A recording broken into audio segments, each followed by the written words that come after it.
এত খাইলে পেট খারাপ করবে। আল্লাহ, আর এক সেকেন্ড দেরি হইলে ক্যারিয়ার যায়। আরো খাবার চাই। বিস্কুট ভালো। আর কিছু আছে? খালি পেটে শক্তি থাকে না। শক্তি না থাকলে হাল কেমনে হইব? এই পেটটা কি ফুটবলের মতো বানাইতেছিস নাকি? এত খাইলে পেট খারাপ করবে। মা, আমি হাল্ক, আমার পেট লোহার, চিন্তা কইরো না। রাতে কিন্তু তুই কানবি।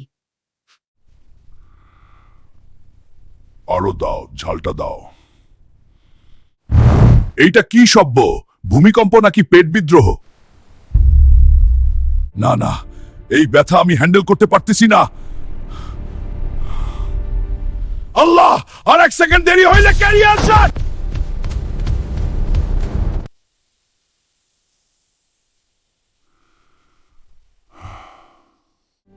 এই শান্তির দাম কেউ বুঝবো না। রে হাল্ক সাহেব, এখন কেমন আছিস? মা, হাল্ক হইলেও পেটটা সাধারণ নাগরিক। আজ কম খামু,